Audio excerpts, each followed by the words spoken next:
Hi, I'm Coach Corey Wayne, and this is my video coaching newsletter. And the topic of today's newsletter is going to be, why did she reject me after she pursued me?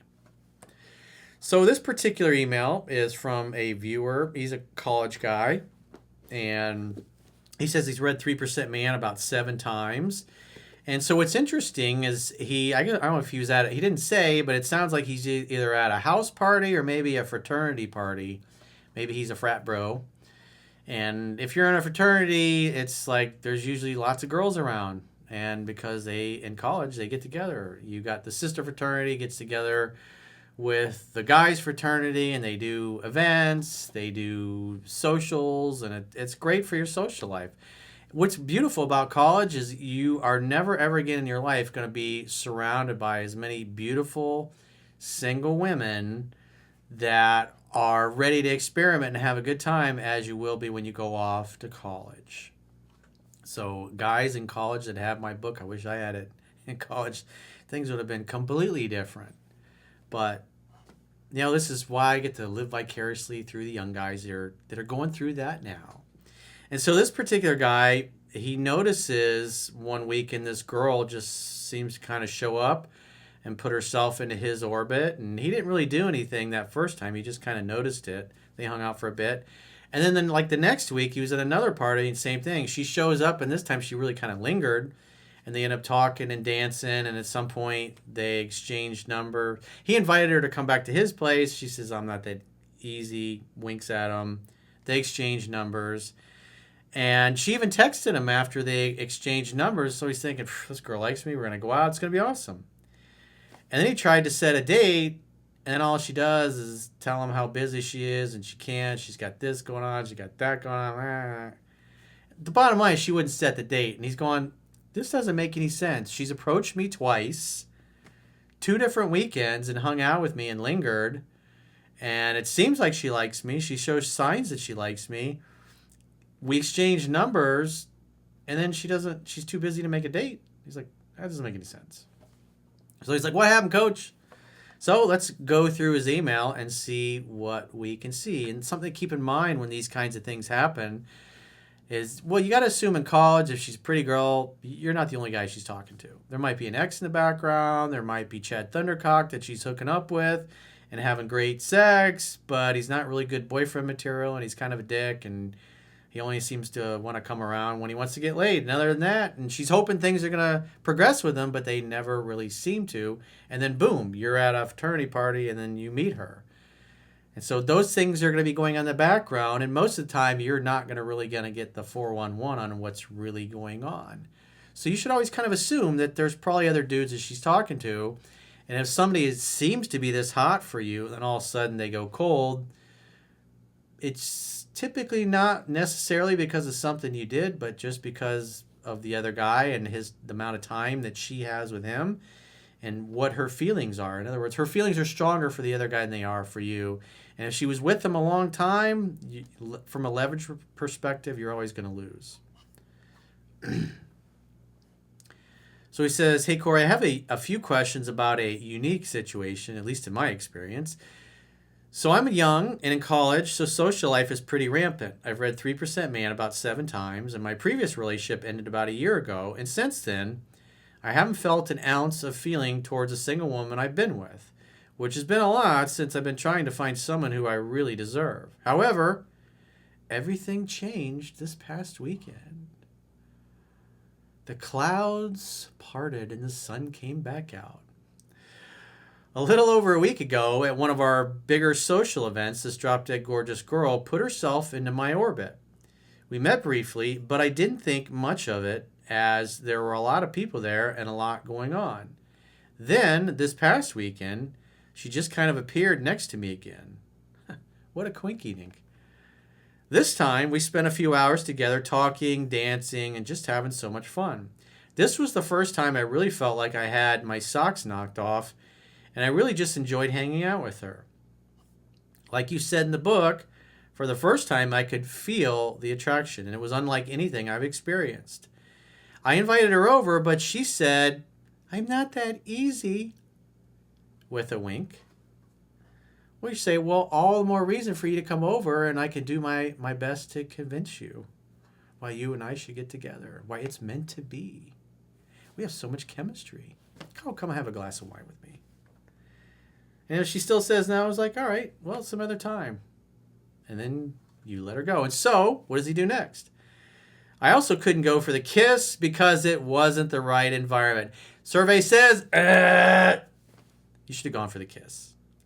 If she's there, that tells me you're holding back. That tells me you're worried about what other people think. And if there's girls hanging out with you and she's playing with her hair and touching your arm and you're that close and she's bumping into you, all you have to do is the kiss test. How does that work? It's in the book, but you look into her eyes like I'm looking into the camera, and then slowly at her lips, and then into her eyes, and then back down at the lips, and then back at her eyes as you're talking. And if she does this, if she looks at your lips when you look at hers, that means she's thinking about kissing you. And then you should go for it. You won't get rejected. If you hesitate, you will masturbate, Padawan. That's right out of the book. So that's a fuck up there. So these little things like that, if she could tell you like her, and then, oh my God, what is everybody going to think if I go for the kiss? Well, if all the signs are there that she's down to be kissed, you probably could have started making out and then go, hey, why don't we get out of here and go back to my place? That's what you should have done. That is the progression that is listed in the book. The inviting the girl back to your place comes after kissy poo and heavy petting. But there was no kissy poo and no heavy petting, and then he invited her back to his place. So from the book's perspective, that is out of sequence, Padawan. So that's a mistake. And so what you're communicating, whether you realize it or not, is you didn't have the balls to go for the kiss because you're worried about what other people think. That is not being courageous. That is being beta and shrinking instead of being an alpha and going for it. The alpha male would have gone for it and wouldn't have cared. And if she'd have turned her head and given you the cheek, well, then you would have just gone and talked to some other cute girl there. So he says, however, we exchanged numbers, and she was the one who initiated contact and texted me later that night. She simply texted, leaving now. And at this point, I was elsewhere, big party, tons of friends there. My phone was dead. So I didn't see it until the next morning. How do you guys fucking go out for a full evening and have a dead fucking phone? I mean, seriously. Come on. That's some common sense. You don't leave the house with your phone on like 5%. That's just dumb. That's dumb. But he's young. He's young, dumb, and full of cum, as we would say back in my day.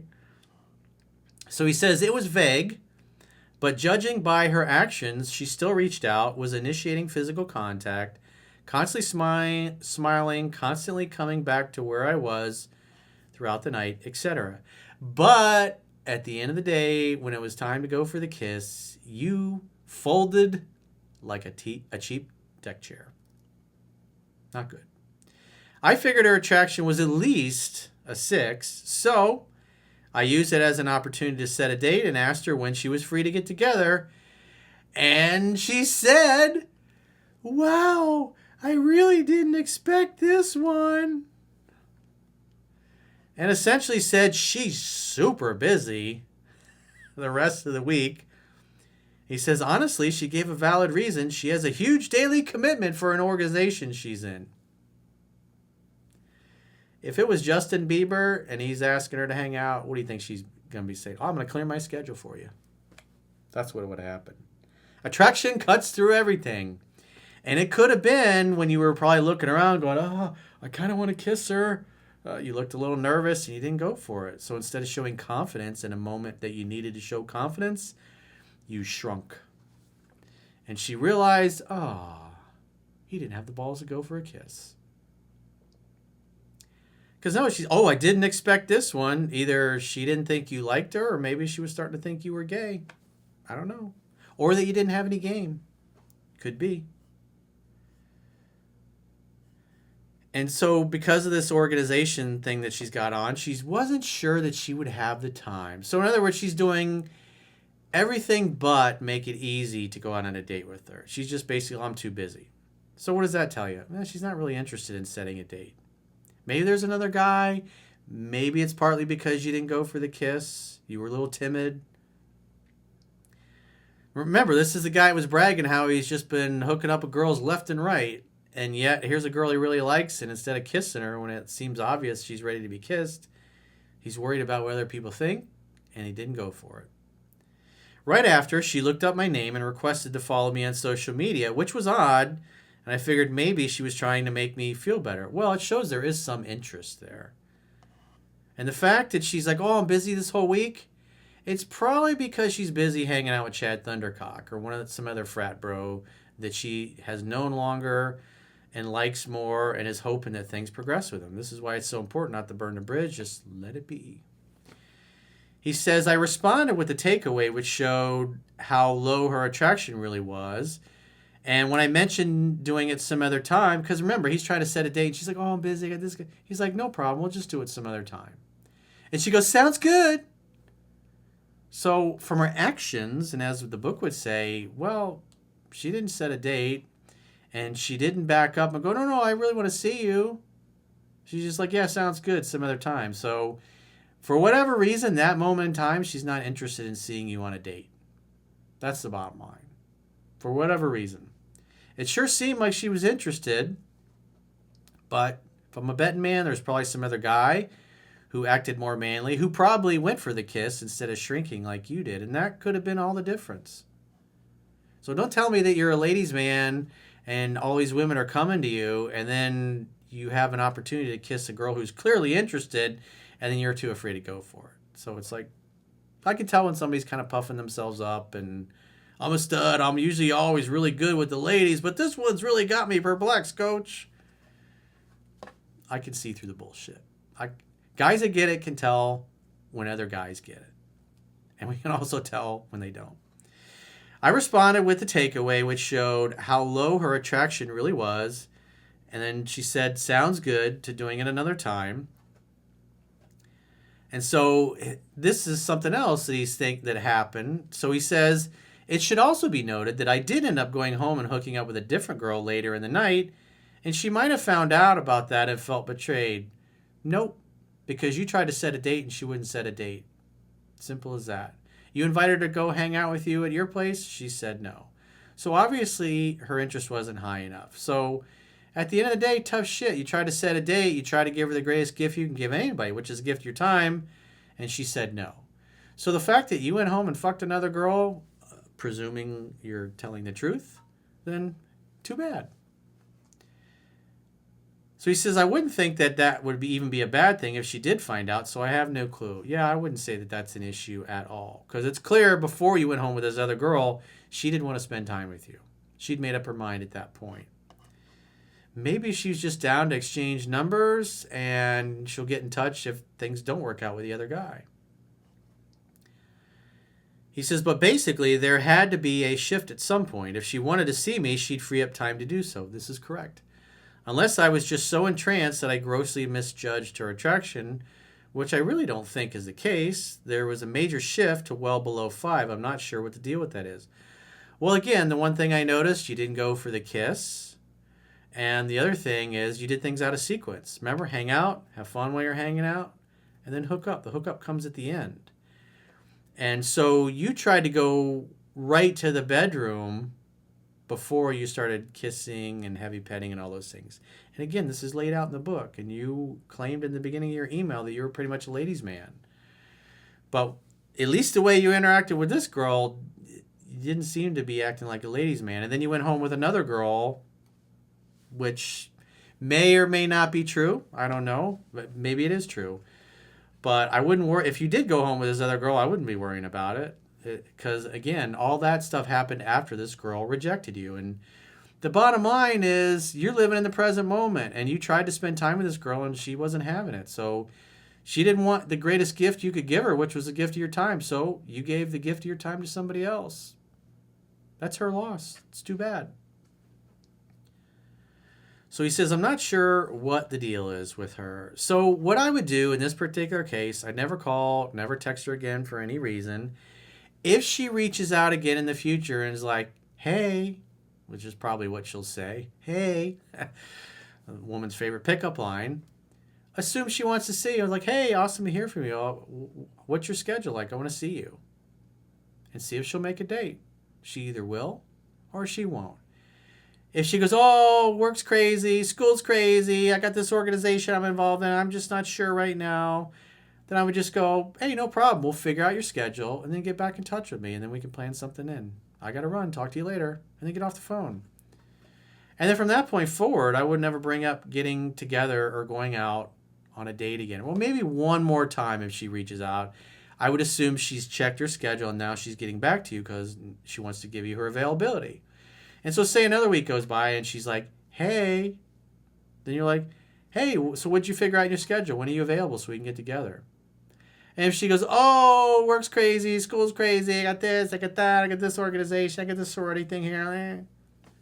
Then in that case, never ever bring up getting together again, even if she texts you. And then just follow the script and 7 principles to get an ex back. So like I said, other than those 2 little mistakes that I pointed out, you didn't go for the kiss because you're worried about what other people think. And on top of that, you're inviting her back to your place when you haven't even done any kissy poo yet.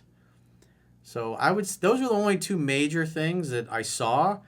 But I mean, she's putting herself into your orbit. She even texted you after she left. So if I'm a betting man, if I'm in Las Vegas, I'm going to put my money on the fact that there's some other guy that is preventing her from moving forward with you. She expresses her interest and wants you to know that she's interested, but she's quite frankly just not available. If you look at her actions and you bottom line them, then her actions communicate, for whatever reason, she's just not available to go out on a date. So I would do what I said earlier. If she reaches out, try to make a date. And then if she won't make a date because she's too busy, tell her to figure out her schedule and get back to you. And if she does reach out a few days or a week or so later after that, assume why she's reaching out is because she's contacting you to tell her her availability to go on a date, and then try to make a date. And if she still won't make it, then you're never going to ask her again. She'll have to bring it up first. So if you got a question or a challenge and you'd like to get my help, go to understandingrelationships.com, click the products tab at the top of your screen, and book a coaching session with yours truly. Until next time, I will talk to you soon.